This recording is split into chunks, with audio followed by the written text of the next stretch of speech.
बचपन की सीख। उड़ने दो परिंदों को अभी शोख हवा में, फिर लौट के बचपन के जमाने नहीं आते। दोस्तों, बढ़िया सा शेर सुन लिया तो अब एक बात बताइए, क्या आपको अपना बचपन याद है? जी हाँ, वही बचपन जब हम कल की परवाह ना करते हुए बेफिक्री से जिंदगी जिया करते थे। न कोई टेंशन, न बहुत ज्यादा गम। टेंशन थी भी तो ये कि पापा कब बाहर जाएंगे तो हम बाहर खेलने जाकर मस्ती कर पाएं।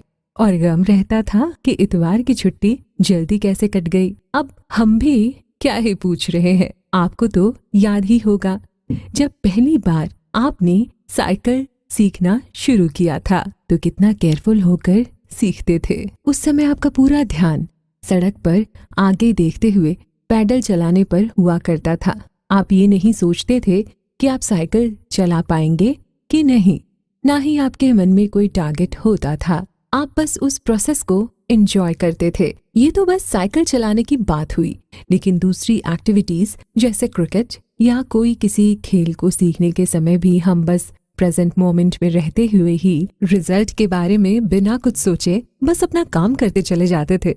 ऐसा करके हम बेहद खुश रहते थे। लेकिन आज हमारी खुशियों में कंडीशंस नाम का ताला लग गया है। कभी हम जॉब लगने के बाद खुश होना चाहते हैं तो कभी घर खरीदने के बाद। खुशियों का कोई भी परमानेंट एड्रेस हमारे पास नहीं होता। ये सब हमारे दिमाग की कंडीशनिंग की वजह से होता है और इस कंडीशनिंग को चेंज करना हमारे लिए आसान नहीं होता है। ऐसे में हम कुकू एफएम की खास पेशकश में एक ऐसे किताब की बात करने जा रहे हैं जो हमारे दिमाग के कंडीशनिंग को समझकर उसे अपने अकॉर्डिंग चेंज करने में हेल्प कर सकता है। जी हाँ, हम द प्रैक्टिसिंग माइंड की बात कर रहे हैं, जिसे लिखा है थॉमस स्टर्नर ने। बचपन में थॉमस पियानो सीखा करते थे और थोड़े बड़े होने के बाद भी दूसरी म्यूजिक की तरफ उनका रुझान था। उन्होंने म्यूजिक के प्रैक्टिस को अपने लाइफ के दूसरे एस्पेक्ट से भी जोड़कर देखा और पाया कि जैसे म्यूजिक में प्रैक्टिस करके एक्सपर्ट बना जा सकता है, ठीक उसी तरह से लाइफ में भी अपने दिमाग को प्रैक्टिस करके अच्छी आदतों को अपनाया जा सकता है। इस किताब की चर्चा के दौरान आप समझेंगे कि कैसे हम डिफरेंट टेक्निक्स का यूज करके हम किसी भी काम में अपना 100% दे सकते हैं और लाइफ में सफलता की नई ऊंचाइयों को छू सकते हैं। अगले एपिसोड में हम थॉमस के बचपन और टीनेज के बारे में जानेंगे, जहां उन्होंने म्यूजिक से जो कुछ भी सीखा उसे कैसे अपने लाइफ में अप्लाई करते चले गए। आप सुन रहे हैं कुकू एफएम, थॉमस टर्नर की लिखी किताब द प्रैक्टिसिंग माइंड की बुक समरी। मैं हूँ आरजे उन्नति।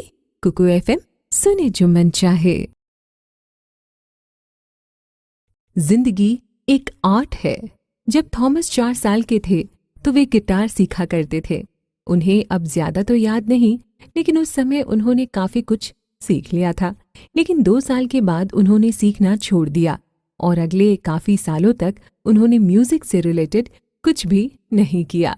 जब वे 9 साल के हुए तो उन्होंने पियानो सीखना शुरू किया, लेकिन उसका प्रैक्टिस करना उन्हें डिफिकल्ट लगने लगा, साथ ही बोरिंग भी लगने लगा और उन्होंने 10 महीनों में ही पियानो सीखना छोड़ दिया। उस समय में म्यूजिक प्रैक्टिस करने में अच्छे नहीं थे, लेकिन म्यूजिक के लिए अपने प्यार के चलते उन्होंने बाद में पियानो बजाना सीखा। अपने 20s के शुरुआती सालों में थॉमस ने बहुत अच्छे तरीके से म्यूजिक सीखा और उन्हें अच्छी खासी सफलता भी मिली। वे किसी भी तरह के म्यूजिक को कंपोज कर सकते थे। वे एक प्रोफेशनल की तरह बहुत सी जगहों में परफॉर्म भी करते थे। अपने मिड 20s तक आते आते वे एक बहुत अच्छे म्यूजिशियन बन चुके थे। उनकी उम्र के साथ साथ उनका म्यूजिक भी अच्छा होते चला जा रहा था।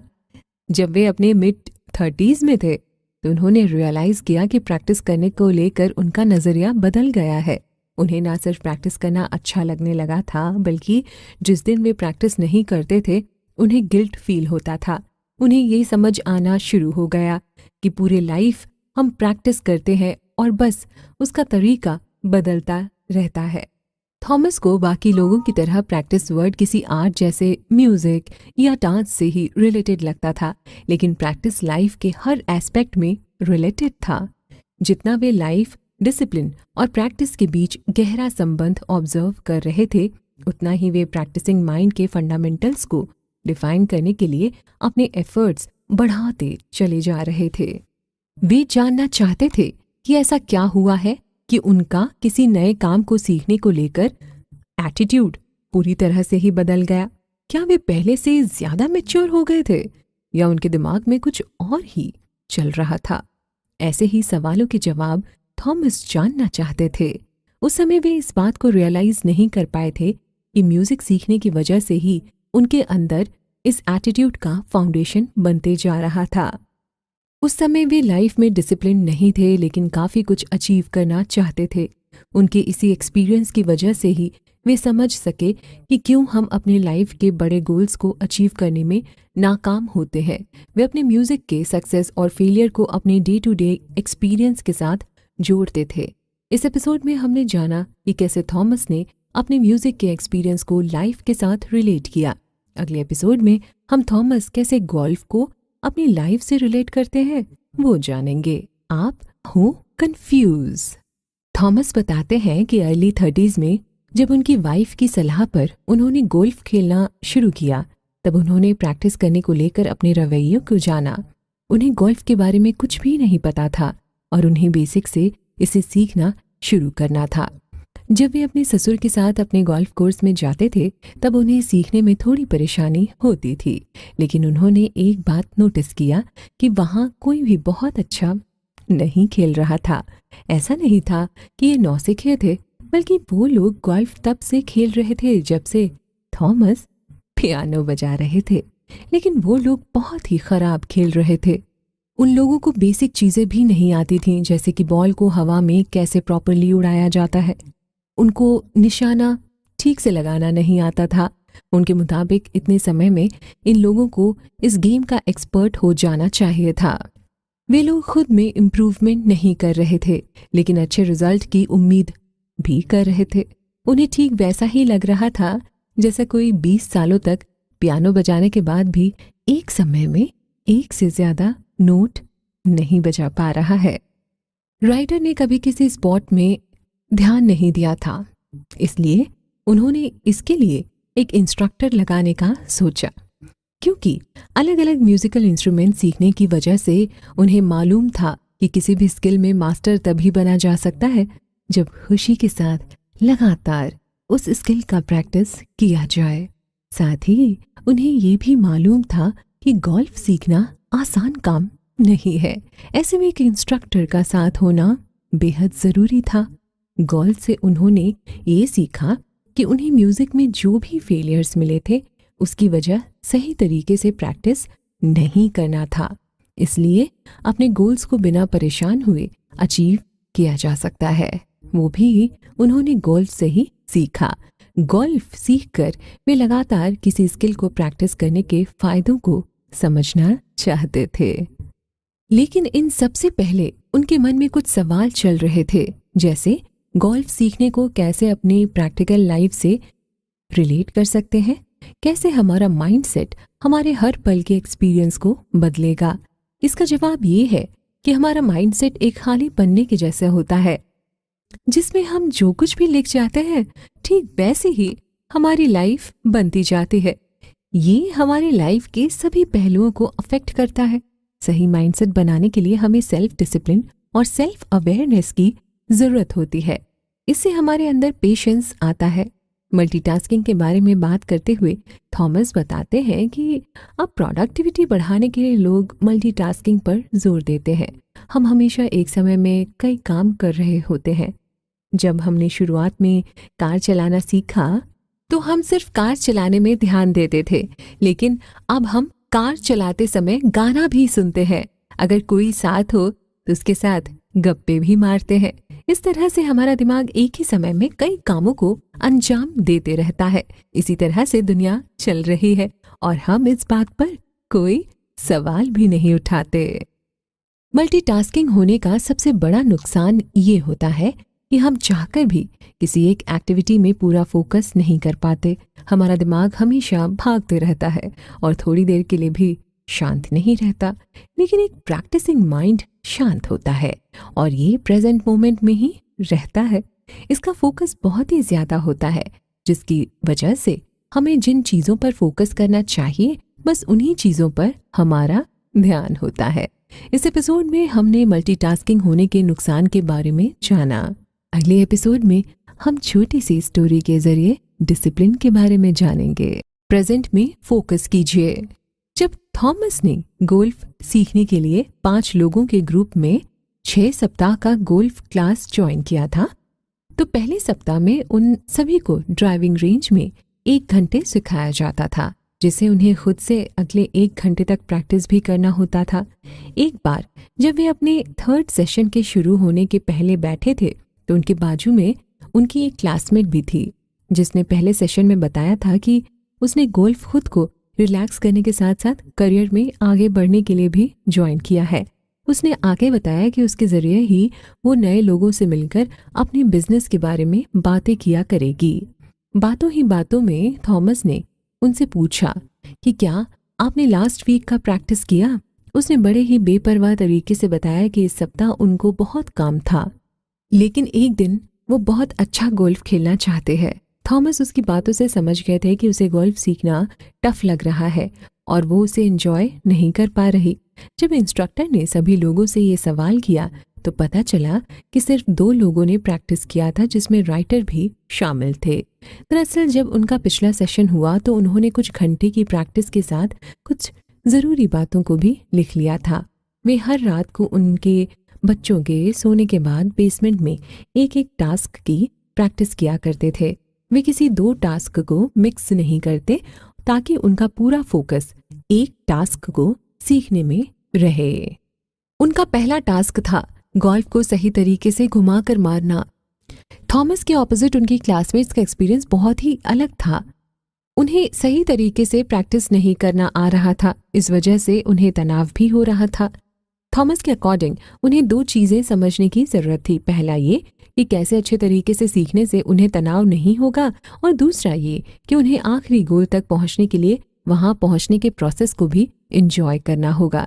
ये हमारे साथ भी होता है कि हम अपने गोल्स को पाने के लिए इतने रेस्टलेस हो जाते हैं कि प्रेजेंट मोमेंट को, उसके प्रोसेस को एंजॉय ही नहीं कर पाते। हमें लगता है कि उस गोल को अचीव करके ही हम खुश हो पाएंगे। ऐसा नहीं है। सबसे पहले हमें किसी टास्क को सीखने और उसकी प्रैक्टिस करने में डिफरेंस को समझना होगा। वैसे लर्निंग और प्रैक्टिस दोनों एक से लगते हैं, लेकिन ये दोनों अलग अलग है। प्रैक्टिस में हमें प्रेजेंट में अवेयर रहते हुए किसी काम को करना होता है और हमें बार बार उसी प्रोसेस को दोहराना होता है। हम प्रैक्टिस करते समय कुछ सीख सकते हैं, लेकिन उसका उल्टा भी हो ये जरूरी नहीं। इसलिए हमें प्रैक्टिस करते समय अवेयर रहते हुए फाइनल रिजल्ट पर ध्यान ना देते हुए प्रोसेस को ही एंजॉय करना है। जब हम प्रोसेस पर फोकस करते हैं तो हमारा एंड प्रोडक्ट खुद से इम्प्रूव होने लगता है। ऐसे में ना आपको बोरियत का एहसास होता है और ना ही आप फ्रस्ट्रेट होते हैं। आपकी सारी एनर्जी जो आप काम कर रहे हैं सिर्फ उसी में लगती है। अब प्रॉब्लम ये है कि प्रेजेंट मोमेंट में फोकस कैसे किया जाए। इसके लिए हमें अपने गोल्स को लेकर अटैचमेंट खत्म करना होगा। इससे हमारे अंदर गोल अचीव करने का कोई भी प्रेशर नहीं होगा। आप 1 बाय 1 अपने टास्क को कर पाओगे। इस प्रैक्टिस को हमें अपने डेली लाइफ में भी करना है। चलिए म्यूजिक का एग्जाम्पल लेते हैं। अगर आप सारे नोट्स एक साथ ही बजाना चाहते हैं तो आपके ऊपर हर समय सब कुछ सही करने का प्रेशर होगा।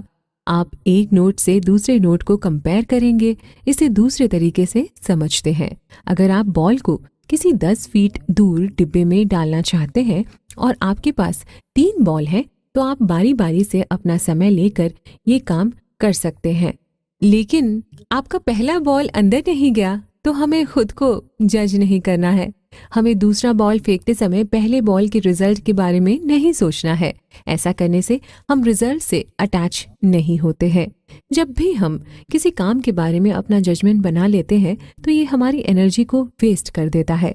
जैसे हमें लगता है कि जब हम अपने पुराने रिजल्ट को एनालाइज करेंगे तभी हम नए टास्क में उसको इम्प्रूव कर पाएंगे, लेकिन ऐसा नहीं होता। सिचुएशन अलग होती है। इसलिए हमें अपना पूरा ध्यान पूरी तरह से प्रोसेस में ही लगाना चाहिए। इस एपिसोड में हमने प्रोसेस में रहकर उसमें फोकस करना सीखा। अगले एपिसोड में हम परफेक्शन के बारे में जानेंगे। आप कुकू एफएम के साथ बने रहिए। परफेक्शन है धोखा। आपने कभी सोचा है कि हम लाइफ में किस बात को लेकर हमेशा ही रेस्टलेस महसूस करते हैं? इसका सबसे बड़ा रीजन है परफेक्शन।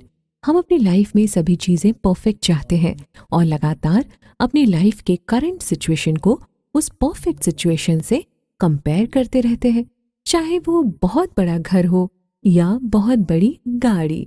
हमने सब चीजों के लिए एक बेंचमार्क बनाकर रखा हुआ है। थॉमस एक किताब और मूवी द नेचुरल के बारे में जिक्र करते हुए बताते हैं कि वो कहानी एक बेसबॉल प्लेयर की है जो बहुत ही अच्छा प्लेयर होता है, लेकिन प्रोफेशनली कुछ करने से पहले ही इंजर्ड हो जाता है। कुछ साल गायब रहने के बाद वो वापस आता है और टीम में अपने टैलेंट की बदौलत जगह बना लेता है। अच्छे परफॉर्मेंस की वजह से वो वापस सुर्खियों में आ गया, लेकिन उसकी इंजरी वापस उन्हें तंग करने लगी और वो हॉस्पिटल पहुंच गया। वो अपने बचपन के दोस्त को बोलता है कि अगर सब कुछ सही होता तो मैं सभी रिकॉर्ड्स तोड़ देता। इसके जवाब में उसके दोस्त बस एक सवाल पूछती है, अगर ऐसा हो भी जाता तो उसके बाद क्या? दोस्तों, ये सवाल हम सभी के लिए बहुत इम्पोर्टेंट है। जैसे ही हम कुछ अचीव कर लेते हैं, उसके बाद हमारे लिए परफेक्शन का डेफिनेशन बदल जाता है और हम कुछ और अचीव करना चाहते हैं। हमें लगता है कि असली खुशी इसी तरह से मिलती है, लेकिन ये सब टीवी और मूवीज की वजह से है। वे लोग किसी भी चीज को ऐसे दिखाते हैं जैसे उसे पाकर हमारी लाइफ खुशियों से भर जाएगी, लेकिन ये बस एक धोखा है। जैसे कार के मॉडल को ऐसे दिखाया जाता है कि उसे खरीदने से आपकी लाइफ में सब कुछ अच्छा होने लगेगा, लेकिन हम सभी को पता है कि कार में इन्वेस्ट करना फायदे का सौदा नहीं है। साथ ही हमें ये भी फिक्र रहती है कि कहीं हमारी कार चोरी ना हो जाए या कहीं कोई खरोंच ना आ जाए। फिर भी एडवर्टीजमेंट हमें अपनी तरफ अट्रैक्ट करती हैं। एडवर्टाइजर्स जानते हैं कि किस टीवी शो को किस टाइप के ऑडियंस देखने वाले हैं, इसलिए ठीक उसी प्रोग्राम के बीच में वो अपने एड्स चलाते हैं। ये हमें खुश होने के लिए अपना नजरिया बताते हैं, लेकिन अगर हम इसे पॉजिटिव तरीके से लेते हैं तो ये हमारे लिए अच्छा है। जैसे अगर किसी कॉन्सर्ट में जाते हैं और अगले दिन उसे इंस्पायर होकर पियानो बजाना सीखने लगते हैं तो ये अच्छी बात है ना। लेकिन अगर हम अपने परफॉर्मेंस की तुलना उस आर्टिस्ट से करने लगे तो हम डिसअपॉइंट तो होंगे ही, लेकिन एडवर्टीजमेंट्स हमें ऐसा ही सोचने को मजबूर करते हैं और हमें लगता है कि कोई पर्टिकुलर प्रोडक्ट या सर्विस खरीद लेने से हमारी लाइफ परफेक्ट हो जाएगी, लेकिन ये एक इल्यूशन है। हमने अपनी लाइफ में परफेक्शन का एक इमेज बना लिया है, लेकिन परफेक्शन इसके ऑपोजिट होती है। और जब हम अपनी लाइफ में खुद को किसी इमेज में ना ढालकर एक फूल की जिंदगी के जैसे अपनी लाइफ को ऑब्जर्व करते हैं तो हमें समझ आता है कि फूल के एक बीज के रूप में जमीन से पैदा होकर फूल बनकर वापस जमीन में समाने तक वो परफेक्ट ही होता है। ठीक वैसे ही हम भी अपनी लाइफ के सभी उम्र और सिचुएशन में परफेक्ट ही होते हैं। दूसरी बात ये है कि जब फूल जमीन के अंदर होता है तो इसका मतलब ये नहीं कि वो कभी खिलेगा ही नहीं। भले ही थोड़ा समय लगता है, वो फूल जरूर खिलता है। ठीक वैसे ही हमारी लाइफ में भी भले ही कुछ समय के लिए स्ट्रगल का समय जरूर आता है, लेकिन अच्छा समय भी जरूर आता है। चलिए इसे दूसरे तरीके से समझते हैं। जब हम कहीं जा रहे होते हैं जहां हम 15 मिनट लेट से भी पहुंचते हैं तो कोई फर्क नहीं पड़ता, फिर भी बहुत से लोग ऐसे सिचुएशन में हड़बड़ी करते हुए स्ट्रेस लेते हैं। इसके ऑपोजिट जब हम प्रेजेंट मोमेंट में रहते हुए टास्क करते हैं और अवेयर रहते हैं तो वो समय अपने आप परफेक्ट हो जाता है। और जब भी दिन के किसी समय आप परेशान हो जाते हैं, इसका मतलब ये है कि आप ध्यान प्रेजेंट मोमेंट से हटा रहे हैं। हमें इस नेचर से एक बात सीखनी चाहिए कि उसके अंदर कोई ईगो नहीं है, लेकिन हमने परफेक्शन का एक गलत इमेज बना लिया। परफेक्शन ना कोई एक स्पेसिफिक नंबर है, ना ही स्पेसिफिक क्वालिटी। अगर आप किसी भी फील्ड के टॉप के लोगों से परफेक्शन की डेफिनेशन पूछोगे तो भी यही बोलेंगे कि परफेक्शन का मतलब अपने प्रेजेंट पर फोकस करना है। जब हम ये बात समझ जाते हैं तभी हमें हैप्पीनेस मिलती है, क्योंकि जब भी हम फ्यूचर के गोल्स में खुशियां खोजते हैं तो हम वर्तमान में रेस्टलेस हो जाते हैं। आपने कभी डीपली सोचा है कि हम लाइफ में कितना भी अचीव कर लेते हैं, लेकिन एक खालीपन हमारे जीवन में होता ही है। इसका मतलब ये नहीं कि हम कभी प्रेजेंट मोमेंट में अवेयर नहीं हुए, बल्कि हमने काफी बार इसे महसूस भी किया है, लेकिन हमें ये खोजना है कि एग्जैक्टली किस मोमेंट पर हमने ये महसूस किया था। जब हम किसी काम को पूरी शिद्दत के साथ डूब कर करते हैं तो हमें किसी और बात की परवाह नहीं होती, और यही परफेक्शन का मोमेंट होता है। इस एपिसोड में हमने जाना कि कैसे परफेक्शन की गलत परिभाषा हमें रेस्टलेस बनाए रखती है और परफेक्शन की सही परिभाषा क्या होती है। अगले एपिसोड में हम बिगिनर्स माइंड के बारे में जानेंगे। बिगिनर्स माइंड ज़ेन फिलॉसफी में एक वर्ड होता है जिसे बिगिनर्स माइंड कहा जाता है। जब आप किसी काम में नए होते हो तो आप पूरे फोकस के साथ वो काम करते हो, और जैसे जैसे आप उसमें एक्सपर्ट होते चले जाते हो आपका ध्यान दूसरी चीज़ों पर लग जाता है। उस वक्त अगर आप सिर्फ उसी काम पर फोकस करना भी चाहेंगे तो आप बहुत दिक्कतों का सामना करेंगे। मार्शल आर्ट्स में हमें यही सिखाया जाता है कि हमें प्रेजेंट मोमेंट में कैसे रिएक्ट करना है। जब दो स्टूडेंट्स आमने सामने आते हैं तो उन्हें मालूम होता है कि सामने वाला क्या कर रहा है, और वो सामने वाले के अनुसार अटैक या डिफेंस करता है। हमें भी ठीक उसी तरह लाइफ में प्रेजेंट मोमेंट में अवेयर होते हुए किसी भी सिचुएशन को हैंडल करना है, और इसके लिए हमें ठीक उसी तरह से प्रैक्टिस करनी होगी जैसे मार्शल आर्ट्स के स्टूडेंट्स किया करते हैं। हम किसी भी काम को करते हुए खुद से बार बार ये सवाल करते हैं कि क्या हम इस काम में पूरी तरह से फोकस कर रहे हैं। ऐसा करने से हम खुद को प्रेजेंट मोमेंट में वापस ला सकेंगे। वैसे ही काम करना इतना भी आसान नहीं है, इसलिए पहले आपको दूसरों को ऑब्जर्व करना होगा। आप किसी को कंप्यूटर पर कोई गेम खेलते देख सकते हैं, क्योंकि उस समय इंसान बहुत फोकस्ड होता है। साथ ही साथ उसका ध्यान रिजल्ट पर ज्यादा ना होकर उसे गेम को एंजॉय करने में होता है। अगर उस समय वो कुछ सेकंड्स के लिए ही स्कोर देखता है तो उसका ध्यान गेम से हट जाता है। कुछ लोगों को ऐसा मूवीज देखते समय भी होता है। मतलब जब भी हम किसी रिक्रिएशनल एक्टिविटीज में पार्टिसिपेट करते हैं तो हमारा पूरा ध्यान प्रेजेंट मोमेंट में होता है। रिक्रिएशनल एक्टिविटीज़ वो होती हैं जिसे करते समय हमें मज़ा आता है, लेकिन जब कोई ज़रूरी काम करने की बात आती है तो हम ढीले पड़ जाते हैं। तो इन दो एक्टिविटीज़ में क्या डिफरेंस होता है? इन दोनों एक्टिविटीज़ में मेन डिफरेंस हमारे जजमेंट का ही होता है। हम पहले से ही ये डिसाइड कर लेते हैं कि अगर हम किसी काम को एंजॉय कर रहे हैं तो वो कोई ज़रूरी काम नहीं है। हम जानते हैं कि जिस काम को हम नहीं करना चाहते हैं या वो हमें बोरिंग लगता है वही ज़रूरी और इम्पॉर्टेंट काम होता है, लेकिन ये भी पर्सन टू पर्सन डिपेंड करता है। हो सकता है जिस काम को आप नहीं करना चाहते हो उस काम को कोई और बहुत चाव से करता हो। इसलिए जब भी आपको कोई काम करने का मन नहीं होता है तो आपको खुद से पूछना है क्यों आप उस काम को नहीं करना चाहते हो। बहुत बार आपको इसका सही रीज़न भी नहीं मिलेगा। आपको लगेगा कि आप उस वक्त वो काम नहीं करना चाहते हैं, और आप उस वक्त जो एक्टिविटी करना चाहोगे वो आपको काम करने जैसा नहीं लगता। जैसे पढ़ाई करने के समय आप मोबाइल में कोई गेम खेलना चाहते हो, लेकिन ऐसा क्यों होता है कि हम हर एक एक्टिविटी को काम मानते हैं और दूसरे को एंजॉयमेंट। थॉमस अपना एक्सपीरियंस बताते हुए कहते हैं कि जब वो पियानो कॉन्सर्ट के लिए तैयारी कर रहे थे तो उन्हें मन ही नहीं करता था, क्योंकि वहाँ उनको बहुत सारे डिसीजंस लेने पड़ते थे। इसकी वजह से उनका कॉन्फिडेंस भी कम होता था। जब उन्होंने इसके बारे में सोचा तो उन्हें समझ आ गया कि प्रेजेंट मोमेंट में नहीं होने की वजह से ये सब हो रहा है। वे काम करने के दौरान अपना पूरा अटेंशन नहीं दे रहे थे। वे उन चीज़ों के बारे में सोच रहे थे जो वे बाद में एंजॉयमेंट के लिए करने वाले थे। इसलिए वे अपनी पूरी एनर्जी पियानो की प्रैक्टिस करने में नहीं लगा पा रहे थे, और इस तरह से बिगिनर्स माइंड को फॉलो नहीं कर पाए। एक बार वे किसी बड़े एक्टर का इंटरव्यू टीवी में देख रहे थे। उस एक्टर ने बताया कि कैसे उन्होंने मेडिटेशन करना शुरू किया। उन्होंने बताया कि कैसे इसके बाद वे प्रेजेंट मोमेंट में रहने लगे। इसके लिए फ्यूचर के किसी भी काम को प्लान करना मुश्किल हो गया था, क्योंकि वे किसी भी काम को करते समय इतने तल्लीन रहते थे कि आगे का सोचने का उन्हें समय ही नहीं मिलता था। इस तरह से हम भी किसी भी काम को एंजॉय कर सकते हैं। मान लीजिए आपको कोई बोरिंग काम करना पड़ रहा है। उस समय आपको प्रेजेंट मोमेंट में रहते हुए 30 मिनट तक बस उस प्रोसेस पर फोकस करना है। इस समय आपको कुछ भी नहीं सोचना है और काम करते जाना है। ना ही आपको पास्ट के बारे में सोचकर कोई जजमेंट बनाना है और ना ही फ्यूचर के बारे में ये सोचना है कि काम कब खत्म होगा। अगर आप पहले आधे घंटे में ये काम करते हैं तो आगे आपके लिए बहुत ही ज्यादा आसानी हो जाएगी। इस तरह से हम प्रैक्टिसिंग माइंड सीखते हैं। अगले एपिसोड में हम हैबिट और प्रैक्टिस के बारे में जानेंगे। आप कुकू एफएम के साथ बने रहिए। प्रोसेस के साथ रखें पेशेंस। थॉमस अपनी माँ का एक किस्सा हमें सुनाते हैं।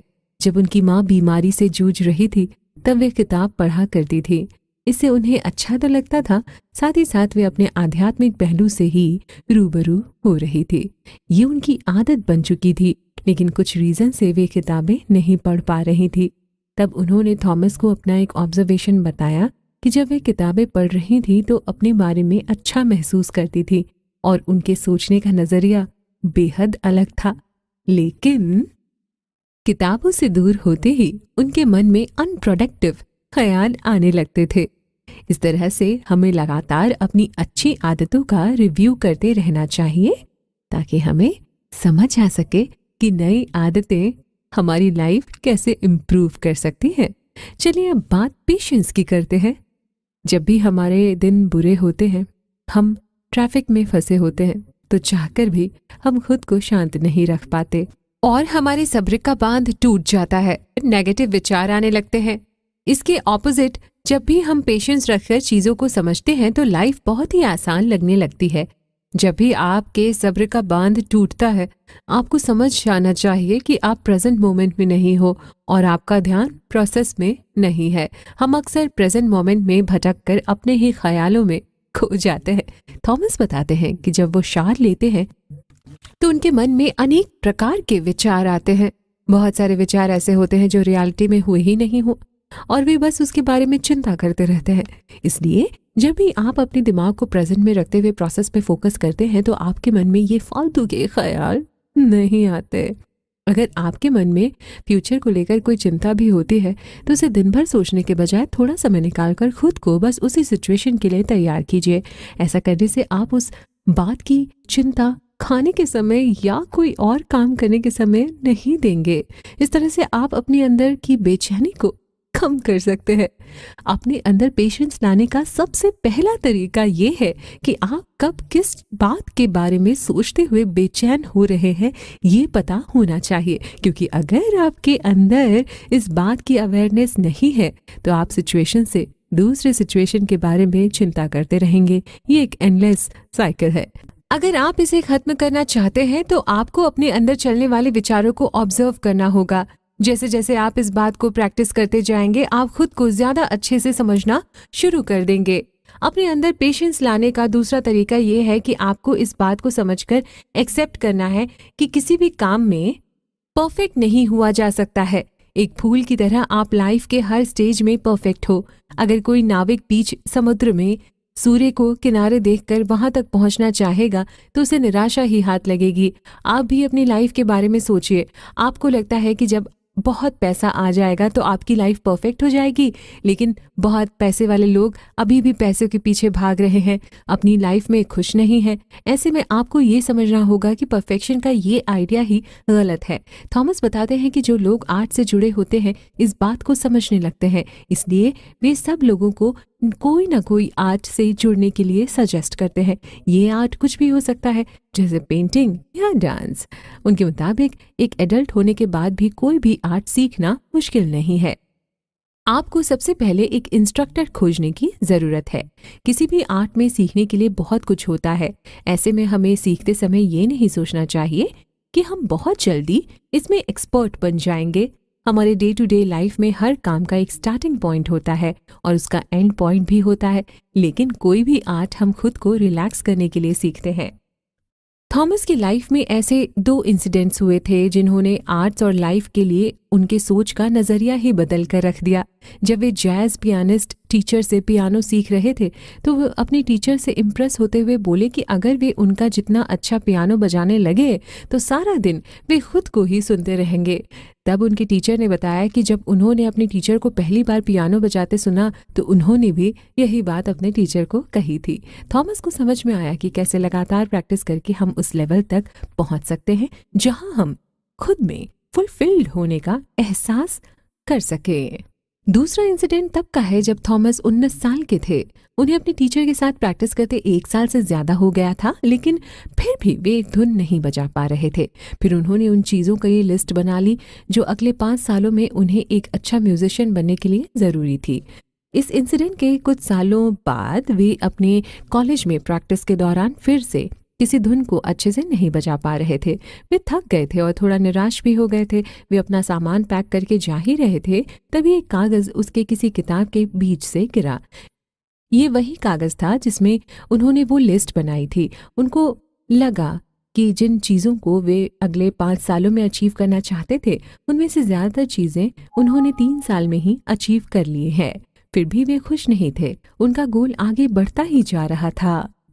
फिर उन्होंने फाइनली एक बात को एक्सेप्ट किया कि म्यूजिक में चाहे वे कितना भी सीख लें, हमेशा कुछ ना कुछ नया सीखने की गुंजाइश होती ही है। पहले तो उन्हें निराशा हुई कि कभी भी एक्सपर्ट नहीं बन पाएंगे, लेकिन दूसरे ही पल उन्हें सुकून भी मिला कि उनके पास हमेशा कुछ ना कुछ सीखने के लिए होगा। वे हमेशा ग्रोथ करते जाएंगे। जैसे ही उन्हें इस बात का रियलाइजेशन हुआ, उनका अपनी लाइफ को देखने का नजरिया ही बदल गया। वे अपने प्रोग्रेस के साथ खुश थे, क्योंकि जब आप अपने काम को ईमानदारी के साथ करते हो तो आपका गोल आपके पास खुद से ही आने लगता है।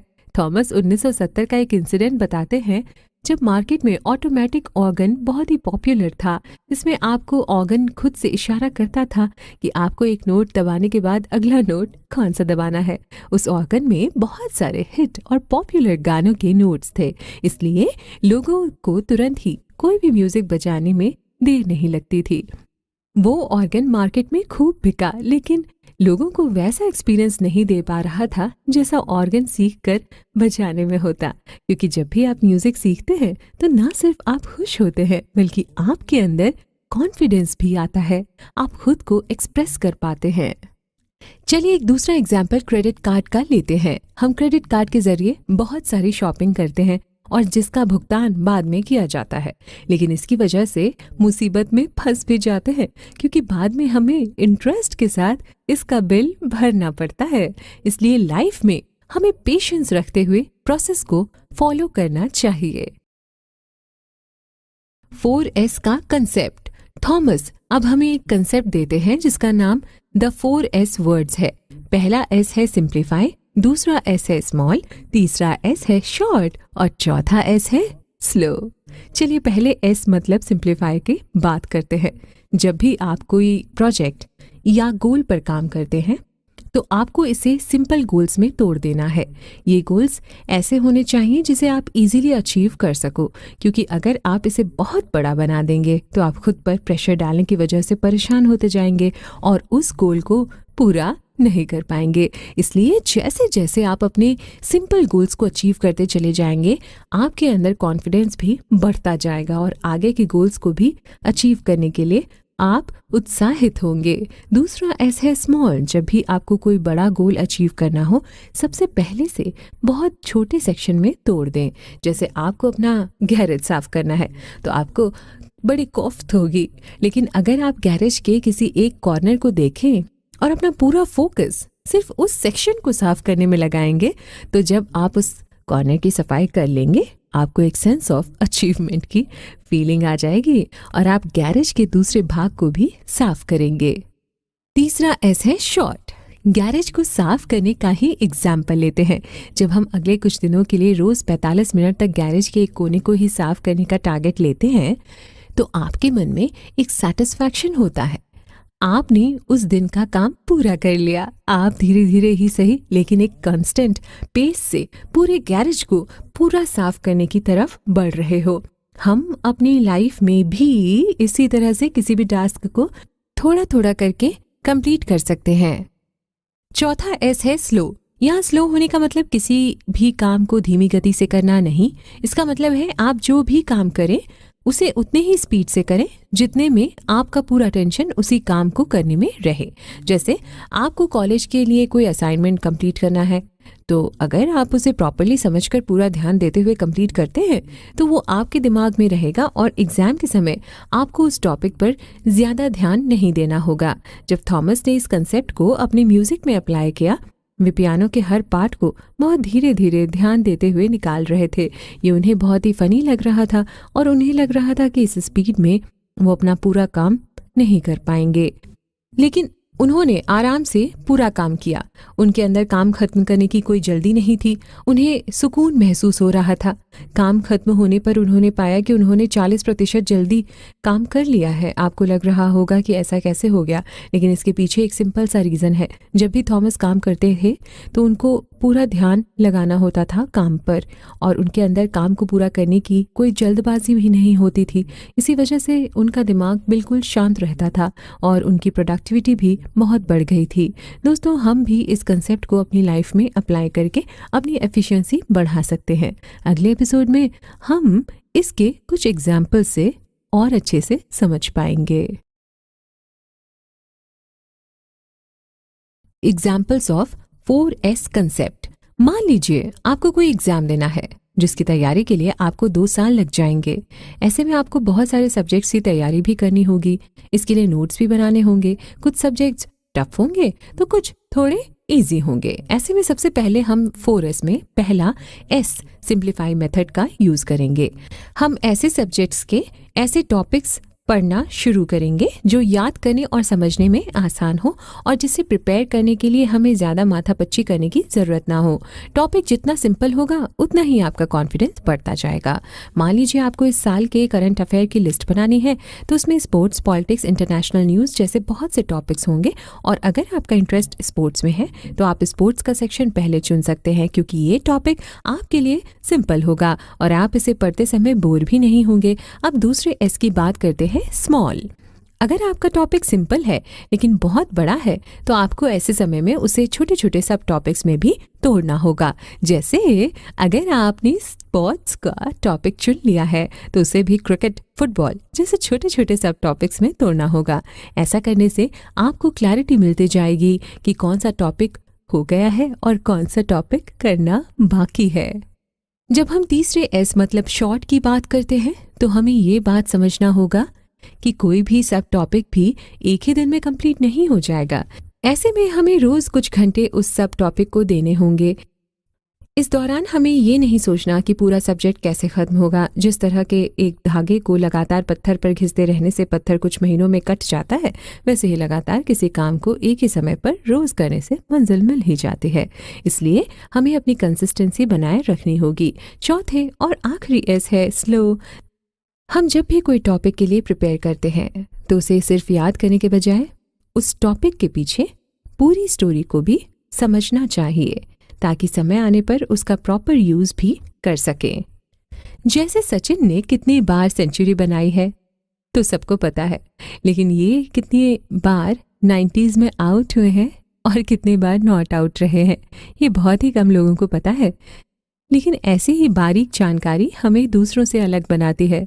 इस प्रोसेस में भले ही थोड़ा समय लगता है, लेकिन अगर हमने इस प्रोसेस को अपनी लाइफ को अप्लाई कर लिया तो बाकी लोगों से हम बहुत ज़्यादा आगे निकल जाएंगे। जब हम एक बार ये 4S का कंसेप्ट किसी सब्जेक्ट के टॉपिक में अप्लाई करते हैं तो हमें अच्छा लगता है कि एटलीस्ट हमने अच्छे से शुरुआत तो की ही है। इसके बाद हम बारी बारी से दूसरे टॉपिक्स और सब्जेक्ट्स के लिए भी इस कंसेप्ट को अप्लाई कर सकते हैं। अगर हमें कोई बिजनेस खड़ा करना है तो क्या हम इस 4S कंसेप्ट का यूज कर सकते हैं? जी हाँ, हम आसानी से इसका यूज कर सकते हैं।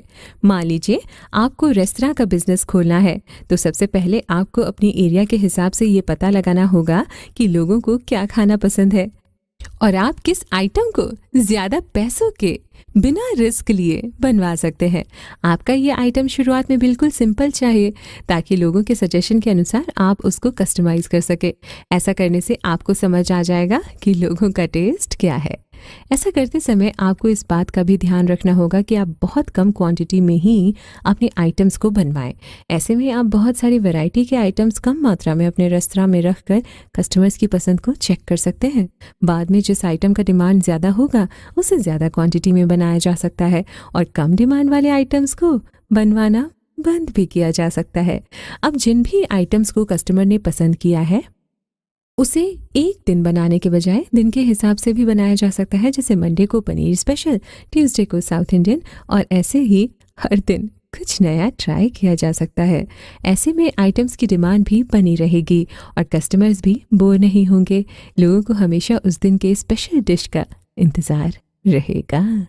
लास्ट में हमें ये याद रखना है कि कस्टमर अपने टेस्ट में ज़रा सा भी ऊपर नीचे बर्दाश्त नहीं करते। ऐसे में हमें हर आइटम को पूरा समय देते हुए सावधानी के साथ बनवाना चाहिए ताकि उस डिश का टेस्ट बरकरार रह सके। हम इसी कंसेप्ट को रेस्तरां के मार्केटिंग और प्रमोशन के लिए भी अप्लाई कर सकते हैं। इस प्रकार के 4S कंसेप्ट यूनिवर्सल हैं। अगले एपिसोड में हम जजमेंट के बारे में जानेंगे।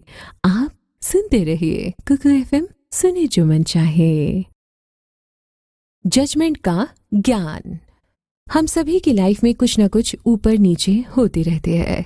कभी कोई गुड न्यूज़ मिलती है तो कभी कोई बैड न्यूज़, लेकिन जो इंसान इस दोनों ही सिचुएशन में धैर्य बनाकर रखता है वही लाइफ में पूरी तरह से खुश रहता है। लेकिन ये क्वालिटी हमारे अंदर कैसे आ सकती है? चलिए इस बात पर थोड़ा डिस्कशन करते हैं। हमारे अंदर धैर्य तभी आ सकता है जब हम जज करना छोड़ देते हैं। हम अपनी लाइफ में जाने अनजाने हर चीज़ के लिए अपना जजमेंट बनाते हैं, यहाँ तक कि हम अपने सपनों को भी जज करते हैं कि आज मैंने एक ख़राब सपना देखा। चलिए पहले जजमेंट को समझते हैं। किसी भी जजमेंट के लिए तुलना करना ज़रूरी होता है। साथ ही साथ हम अपने दिमाग में एक परफेक्ट सिचुएशन भी इमेजिन करते हैं। मान लीजिए आप एक मूवी देखते हैं तो आप उनको दूसरे किसी मूवी के साथ कंपेयर करते हैं। जब आप बच्चे होते हैं जो मूवी आपको पसंद आती है, लेकिन बड़े होने के बाद वही मूवी बोरिंग लगती है। इस प्रकार से ये जजमेंट समय और परिस्थिति के अनुसार बदलते रहते हैं। वैसे जजमेंट हमारे लाइफ के लिए बेहद ज़रूरी है, लेकिन हमें डिटैच्ड होकर ये काम करना होगा। आपको अपने इमोशंस को इसमें इवॉल्व नहीं करना। जब कोई पायलट प्लेन उड़ाता है तो वो सिर्फ प्रोसेस फॉलो करता है, उसके लिए कोई भी इमोशन इम्पॉर्टेंट नहीं होती। जब कभी भी प्लेन का इंजन फेल होता है तो वो बिना पैनिक किए सिर्फ वो प्रोसीजर फॉलो करता है जिसकी ट्रेनिंग उसे बार बार दी जाती है। हमें भी लाइफ में खुद को ऐसे ट्रेन करना है जिससे हम कोई भी सिचुएशन आने पर एक कंट्रोल्ड मैनर में बिना इमोशनल हुए रिएक्ट हुए और काम कर सकें। थॉमस एक इंसिडेंट बताते हैं जहां पायलट को एयर ट्रैफिक कंट्रोलर के साथ बात करके प्लेन को सेफली लैंड कराना था। प्लेन के चारों तरफ बादल ही बादल थे और मौसम भी बेहद ख़राब था। ऐसे में पायलट बस एयर ट्रैफिक कंट्रोलर पर निर्भर था, लेकिन दोनों ही लोगों ने बिना स्ट्रेस या पैनिक के प्लेन को लैंड कराया। इस बात से हमें ये समझ आता है कि हमारा दिमाग तभी बेस्ट वे में काम करता है जब उसके ऊपर कोई इमोशनल बर्डन नहीं होता है।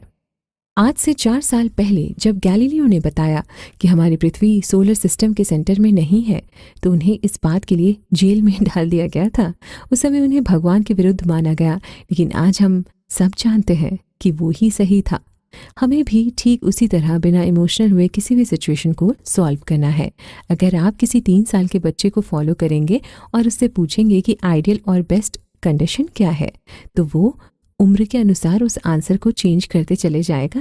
जब वो 3 साल का होगा तो उसे कुछ खिलौनों की चाहत होगी, जब वो 10 साल का होगा तो उसे साइकिल चाहिए होगी और 20 साल का होने पर उसे एक अच्छे कॉलेज में एडमिशन चाहिए होगा। जब वो 30 का हो जाएगा उसे हाई पेइंग जॉब और एक खूबसूरत पत्नी चाहिए होगी और इस तरह से उसके लिए एक आइडियल लाइफ की परिभाषा हमेशा चेंज होती चली जाएगी। इसलिए हमें अपनी लाइफ को किसी और से कंपेयर करके जजमेंट बनाना बंद करना होगा और तभी हम परमानेंट हैप्पीनेस के रास्ते में चल सकते हैं। चलिए आपको इस बात को एक कहानी से समझाते हैं। एक बार ट्रेन में एक जवान लड़का और उसके पापा सफ़र कर रहे थे। वो जवान लड़का बहुत ही उत्साहित होकर खिड़की के बाहर देख रहा था। कभी वो खुश होकर पेड़ों को देखता तो कभी बारिश की बूंदों को अपने हाथ में लेकर उसे देखता। उसे देखकर बाकी लोग उसे आश्चर्य से देख रहे थे। लोग कानाफूसी कर रहे थे, वो लड़का शायद पागल है, उसकी दिमागी हालत ठीक नहीं है। उधर वो लड़का बहुत खुश था। वो जब भी कोई ट्रेन साइड से निकलता तो खुश होकर अपने पापा को उसे दिखाता। कुछ समय के बाद वो लड़का वॉशरूम की तरफ गया और सभी लोग उसके पापा से पूछने लगे कि आपके बेटे को क्या हुआ है, क्या वो ठीक है। तब उसके पापा ने बताया कि उसका बेटा देख नहीं सकता और ऑपरेशन के बाद वो देखने लगा है, इसलिए वो इतना खुश है। लोगों को अपने जजमेंट पर शर्म महसूस होने लगी। दोस्तों, क्या आपको नहीं लगता कि हम अपनी लाइफ में भी लोगों को बिना किसी सिचुएशन जाने जज करने लगते हैं? दरअसल हमें ये समझने की ज़रूरत है कि कोई भी जजमेंट इंसान के ईगो की वजह से होती है। मान लीजिए अपने ईगो की वजह से कोई इंसान आपको नीचा दिखाना चाहता है, तो आपको उस ईगो को थर्ड पर्सन के जैसे समझने की ज़रूरत है। ऑफिस में कितनी ही बार होता है कि बॉस हमें बिना किसी गलती के चिल्ला देते हैं या सबके सामने जलील करने की कोशिश करते हैं। ऐसे समय हमें ये समझना होगा कि उसके अंदर का ईगो बोल रहा है और हमें इस बात को खुद का परेशानी का कारण नहीं बनाना चाहिए। इस मेथड को हम किसी जॉब इंटरव्यू के समय भी यूज़ कर सकते हैं। एक और बात है, जब हमें कोई दूसरा इंसान सलाह मांग रहा होता है तो हम उस प्रॉब्लम को कितने अच्छे तरीके से ऑब्जर्व करते हैं और उसका सॉल्यूशन भी बता देते हैं। लेकिन जब वही प्रॉब्लम हमारे साथ होती है तो हम हेल्पलेस फील करने लगते हैं। इसका मेन रीज़न ये है कि जब हमारे साथ यही प्रॉब्लम आती है तो हम उसके साथ इमोशनली अटैच हो जाते हैं और उसे ऑब्जर्व नहीं कर पाते। लेकिन अगर हमें चक्कर से फ्री होना होता है तो उसका एक बहुत ही अच्छा उपाय है मेडिटेशन। मेडिटेशन करने से हमारी अवेयरनेस बढ़ती है, क्योंकि मेडिटेशन करते समय खुद को ऑब्जर्व करना सीखते हैं। मेडिटेशन एक ऐसा प्रोसेस है जिसके ज़रिए हम अपने दिमाग को शांत करके अटैचमेंट को ख़त्म करते हैं। मेडिटेशन आप अपनी उम्र के किसी भी पड़ाव में कर सकते हैं। इसके साथ ही थॉमस एक DOC कंसेप्ट का जिक्र कर रहे हैं। D का मतलब डू, O का मतलब ऑब्जर्व और C का मतलब करेक्ट। इसका मतलब है कि हमें कोई भी काम करना है तो उसे ऑब्जर्व करना है। ऑब्जर्व करने के बाद उस काम को भी, जो भी मिस्टेक्स हैं, उसे करेक्ट करना है। यदि हम किसी भी बास्केटबॉल प्लेयर को 10 शॉट मारने के लिए कहते हैं तो वो कोर्ट के डिफरेंट कॉर्नर्स से बॉल फेंकता है। कुछ शॉट अच्छे लगते हैं तो कुछ मिस हो जाते हैं। ऐसे में वो प्लेयर अपने शॉट्स को ऑब्जर्व करता है और जो भी कमियां रह जाती हैं उसे करेक्ट करता है। चलिए इसे अपनी लाइफ में भी अप्लाई करते हैं। जब आप किसी बात की बहुत ज़्यादा चिंता करते हो तो आपको मानना चाहिए कि आपने डू वाला पोर्शन पहले से ही कर लिया है। अब ऑब्जर्व करने की बारी है। जब आप खुद को ऑब्जर्व करते हैं तो आपने अपने स्ट्रेस और टेंशन को एक थर्ड पर्सन की तरह देखकर बारीकी से ऑब्जर्व करना है कि किस वजह से आपको ये सब महसूस हो रहा है, कैसे उसके रूट कॉज को समझा जा सकता है। थर्ड पर्सन की तरह ऑब्जर्व करने से आप बिना किसी इमोशनल अटैचमेंट के प्रॉब्लम की जड़ तक पहुंच पाएंगे। जब आप ये समझ जाएंगे कि कैसे इस प्रॉब्लम का सल्यूशन निकलेगा तो करेक्शन वाली स्टेज में पहुंच गए हो और आप एक्शन लेकर खुद को उस सिचुएशन से बाहर ला सकते हैं। इस तरह से लाइफ में जब भी कोई परेशानी आए तो आप इस DOC मेथड का यूज़ करें। अगले एपिसोड में हम बच्चों के बारे में जानेंगे। बच्चों को सिखाएं। अभी तक हमने हमारी आपकी मतलब कुछ जीवन जी चुके लोगों की बात की। चलिए अब बात कर लेते हैं बच्चों की। जब हमारे घर में बच्चे होते हैं तो हम उन्हें सब कुछ सिखाने की कोशिश करते हैं। कभी हम उन्हें अपने स्ट्रगल्स के बारे में बताते हैं तो कभी अपने अचीवमेंट्स के बारे में।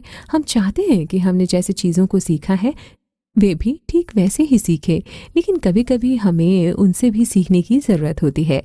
इसके अलावा उनकी और हमारी उम्र में भी काफ़ी डिफरेंस होता है। ऐसे में उन्हें कुछ सीखना आसान नहीं होता, लेकिन हम लोगों में बहुत सारी चीज़ें कॉमन भी होती हैं। जैसे हमें भी उनके जैसे बिना स्ट्रेस के फ्री टाइम चाहिए। बड़े होने के बाद हमें लगता है कि समय बहुत तेज़ी से भाग रहा है। हम बहुत ही कम समय में बहुत सारी चीज़ें करना चाहते हैं, लेकिन बच्चों को कल की परवाह नहीं होती। वे आज में जीते हैं और इसलिए वे सभी काम को एंजॉय करते हैं। ये बात हमें बच्चों से सीखनी चाहिए। जब किसी को लगातार करने की बात आती है तो वे ढीले पड़ जाते हैं, क्योंकि वे आगे की ज़्यादा सोच नहीं पाते। जैसे बच्चे कोई भी प्रैक्टिस करने से दूर भागते हैं, लेकिन हमें मालूम है कि प्रैक्टिस ही हमें किसी भी फील्ड में परफेक्ट बनाती है। ऐसे में हमें इस बात को बच्चों को सिखाना चाहिए। थॉमस अपना एक एक्सपीरियंस शेयर करते हैं। एक बार उनकी एक बेटी के पास से बहुत ही सुंदर गुड़िया थी और उनकी दूसरी बेटी भी जिद करने लगी कि उसे भी वो गुड़िया बहुत पसंद है, इसलिए वो भी अपने लिए वैसी ही गुड़िया चाहती है। ऐसे में थॉमस ने उसे बोला कि अगर 2 सप्ताह के बाद भी उसे वो गुड़िया उतनी ही पसंद होगी जितना आज है, तो वे पक्का उसके लिए वैसी ही गुड़िया खरीद देंगे। लेकिन 2 सप्ताह होने के बाद उसे वो गुड़िया चाहिए ही नहीं थी। ऐसे ही थॉमस अपने बच्चों को किसी भी सिचुएशन के तुरंत बाद उठने वाले इमोशंस को कंट्रोल करना सिखाते थे। एक और बात हमें ध्यान देने की ज़रूरत है। हमारे बच्चे हमेशा ही हमें देख रहे होते हैं और हम जो भी करते हैं उसे वो फॉलो करने की कोशिश करते हैं, इसलिए हमें अपने एक्शन से उनके लिए अच्छे एग्जाम्पल सेट करने की ज़रूरत है। अगर हम उसके सामने किसी और से झूठ बोलते हैं तो हम उन्हें सच बोलने के लिए इंस्पायर कैसे करें? थॉमस अपनी बेटियों को 2 तरीके से सिखाने की कोशिश करते हैं। पहला तरीका ये है कि वे अपनी बेटियों को उनका पास्ट याद दिलाते हैं। बच्चे होने की वजह से शायद वे ये नहीं जानती कि उन्हें अपना फ्यूचर कैसे प्लान करना है, लेकिन उन्हें अपना पास्ट सब याद होता है। दूसरा तरीका ये है कि वे अपनी बेटियों से उनके लाइफ की परेशानियों या किसी इवेंट में जीतने हारने को लेकर तब पूछते हैं जब उन इवेंट्स का इमोशनली उन पर बहुत कम असर होता है, क्योंकि ऐसे में वो एक ऑब्जर्वर की तरह अच्छे से उस इंसिडेंट को बता पाएंगी। ये बात थॉमस उनसे तब करते हैं जब वे उनके साथ अकेले होते हैं और कोई भी डिस्ट्रैक्शन नहीं होता। वे उन्हें पूछते हैं कि पिछले सप्ताह आपके साथ स्कूल में ऐसा क्या हुआ था जो आप अपसेट हो गई थी। ऐसे में जब उनकी बेटियां उनको रीज़न बताती हैं तो थॉमस ना सिर्फ उन्हें उस बात का सल्यूशन बताते हैं, बल्कि उन्हें ये रियलाइज़ भी कराते हैं कि जितना बुरा उन्हें उस इंसिडेंट के बाद लग रहा था उतना बुरा उन्हें अब नहीं लग रहा है। ऐसे कंपेयर करके ये उनको उस इंसिडेंट को ऑब्जर्व करना सिखाते हैं। बहुत सारे लोग मानते हैं कि जो लोग हमसे छोटे होते हैं उससे हम कुछ सीख नहीं सकते, लेकिन ऐसा लोग सिर्फ अपने ईगो की वजह से ही तो करते हैं। लेकिन आजकल के बच्चे बहुत ही होशियार होते हैं, चाहे वो टेक्नोलॉजी की बात हो या फिर स्टडीज़ की। ऐसे में हमें उनसे कुछ सीखने के लिए परहेज नहीं करना चाहिए।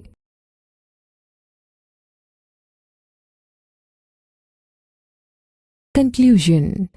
अभी तक हमने इस किताब से जो कुछ भी नॉलेज लिया है वो हमें प्रेजेंट मोमेंट में रहना सिखाता है। उसी वजह से हम सभी काम अवेयर होकर करते हैं। इस अवेयरनेस के कारण हम अपने डे टू डे में जो भी डिसीजन लेते हैं उसे कंट्रोल करते हैं।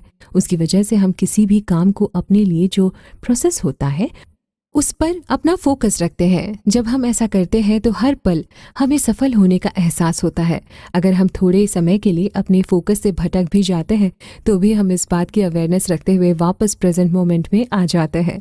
हम इस नॉलेज के साथ लाइफ के हर पल को खुलकर जीते हैं। इस तरह से हम ना फ्यूचर को लेकर चिंता करते हैं और ना ही पास्ट के एक्सपीरियंस से खुद को जज करते हैं। हम ट्रिगर मेथड का यूज़ करके वापस प्रेजेंट मोमेंट में आना सीख लेते हैं।